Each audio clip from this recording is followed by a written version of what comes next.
থামছেই না ভারতীয় সীমান্তরক্ষী বাহিনী বিএসএফ এর পুশিন চেষ্টা। কুড়িগ্রামের রৌমারীর শূন্যরেখায় কাটছে মানবেতর জীবন।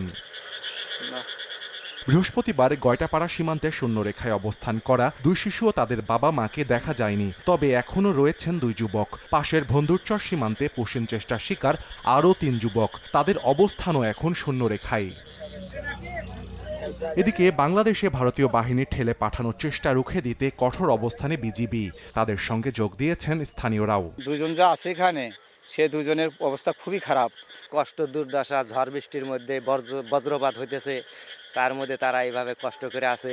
তাদের যে কোনো একটা হিতহিত করা দরকার। চাঁপাইনবাবগঞ্জের প্রায় ৫৪ কিলোমিটার কাঁটাতারের বেড়াবিহীন সীমান্তে নদী পথে পুশিনের চেষ্টা করেও ব্যর্থ হয়েছে বিএসএফ। বুধবার রাতেও বিভীষণ সীমান্তে কয়েকজন নারী পুরুষকে জড়ো করলে স্থানীয় বাসিন্দা ও বিজিবির বাধায় ফিরিয়ে নেওয়া হয়।